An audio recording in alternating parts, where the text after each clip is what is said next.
welcome back for another video. Today is an experiment and it was a fail. And it failed for a reason, but I want to show you what I did. I want you to then pause the video during my shooting. See if you can tell me what the reason for the failure was. And then at the end, I will disclose what I believe the fail was, and I'm pretty sure it should be fairly obvious to anyone who's been doing air guns for a while, but for newcomers, for some folks, it may not be so obvious, and I think there's always a learning lesson. Every time you try something new, there's always a good chance of failure. Today's experiment was using these shiny, beautiful chrome steel ball bearings, and the reason why I wanted to test these is because these are able to go into the magazine for my T4E. And now this is a 43 caliber, so ideally they should be 11 millimeter. But the experiment here is these are 10 millimeter. They're a little bit undersized, and clearly they will fall out if you just put them in like that. They won't stay in. But what I found was that under the pressure from the spring, when I fully loaded the mag, the round below it would keep this round in the breech and it would not fall out. So I was able to load the mag. I'm not going to show you that. These are 4-gram balls. So it's a significant improvement in terms of the amount of weight relative to the aluminum rounds that I've used previously, which are 1.8 gram. I weighed these are 4 gram, and they're 10 millimeter chrome steel balls. So I loaded up the mag, I got in 8 of them, and I lubed them a little bit, and we went for it. And so this is what happened, and let's see what you think.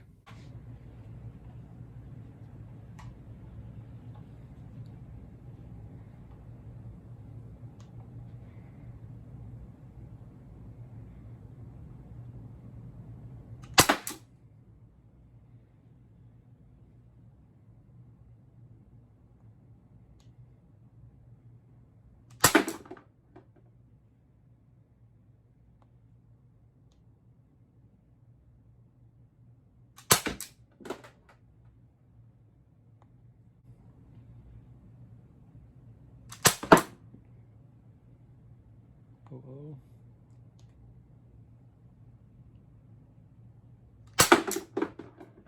Uh-oh.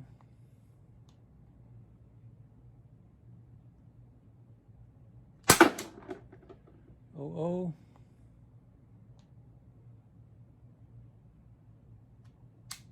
That's it. It's locked back.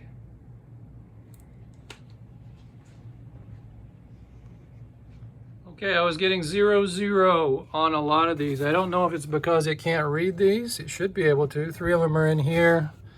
The others are down here. Let's do some math and see what that would be. This was giving me readings that shouldn't make sense. 0-0, but it's hitting really hard and it's shooting hard, and I could feel the weight. So we might have to just go straight to some ballistics testing. All right, now this should be interesting. We have 8 of the 4-gram chrome steel balls in here. They're about twice as heavy as what I did previously with aluminum rounds. So I have come in about half the distance. I'm at about 10 feet. I'm expecting potential ricochet, but also I don't know. These may penetrate. We're going to find out. I've got them loaded. They cycled perfectly the first time, even though that they are undersized. These are 10 millimeter, and really perfect size is 11 millimeters. So they are firing, they are cycling. I got a chronograph reading initially before I got unable to get another reading, but we're gonna go for ballistics here. Let's see what we get. And I'm gonna shoot unless I get hit.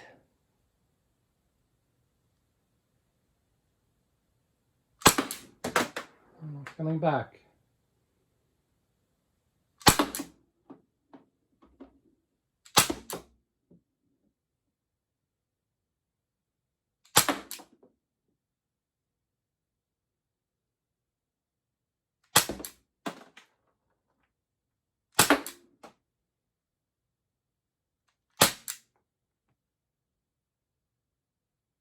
Is that it? One more? Wow. Okay, that's it. It locked back. No penetration. I don't even see many dents there. That's very surprising. Let's go take a closer look and see what we can figure out.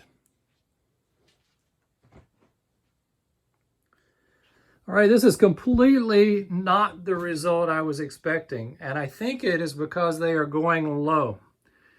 I can see hits here, here, here, 1, 2, 3. I see some dents on here, but it is just underwhelming. I don't know why it's not having more of an impact. It's shooting hard. I can feel it. We got the damage here. This is what you get from a VKS. This is the kind of dents that you get from a VKS in one side. And of course, I've shown you the lid that we've shot many times. So I was going for the bottom here, and it was a completely underwhelming result. And a few shots went inside here, and they're inside the box. So those went low. They went inside the cardboard box. I'll dig those out. Bore sizing is really important. Obviously, we know that.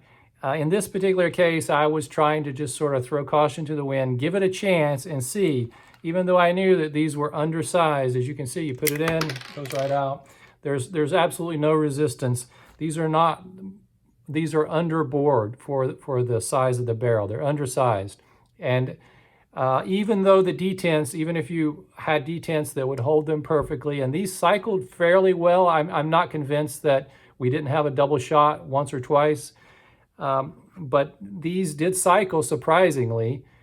But the point is, if they're undersized, you're going to get a lot of blow-by. In this particular case, I think it was very substantial. The amount of energy that we were delivering was very weak. It was under what you would expect if these were bore sized properly for the weight. We would have expected significant dents on that. We got nothing. So these were just so weak. They were essentially coming out of the barrel, and they weren't accurate because they were diving and they were hitting a good 6 inches to a foot low. And when I aimed a little extra high, I could actually get it on target. So I knew something was wrong. They were weak. They were hitting the target and not having the desired effect, even though I felt the felt recoil was actually better. When you shoot something heavier, even if there's blow-by, you're going to feel a little more felt recoil. Despite that, they were not accurate. They were missing. And because of the blow-by, we were getting that double zero on the X radar. And I knew that at the very beginning, and I tried to just sort of keep shooting, and then we would talk about it later. Double zero is either over 400 or it's reading a lot of air, which is over 400. And that air is essentially getting around the projectile, and the air is getting out in front. And so the X radar is reading that air coming by from the CO2 vapor, and it's giving you a double zero. And that is always a red flag that something is wrong. Don't think that that has suddenly jumped up to greater than 400. That's definitely not the case. And I have enough experience to know that from a lot of my work with 68 caliber. So this was definitely a fail. You got to go with an 11 millimeter or a .43 caliber, something that is true caliber, if you're going to get the best results from this launcher.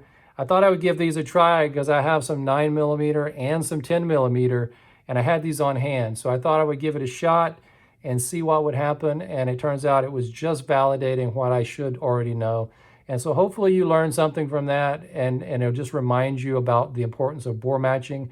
I've got videos on that topic where I go through every time and bore size to the barrel that I'm using, and it's a very important process. It's important for good power, but it's also equally important not to jam up your barrel, and you can ruin a barrel with using a projectile that is too big. So always be careful. I knew these would be undersized. I wasn't worried about a jam. I wasn't worried about it scratching the barrel up by just wedging into the barrel. But that is a big problem if you value your launcher. So either way, it's bad news if you don't have a good bore match. Lesson learned. Hopefully you got that message and learned something from this video. More videos coming. Everybody, again, be safe. Take care of yourself. See you next time.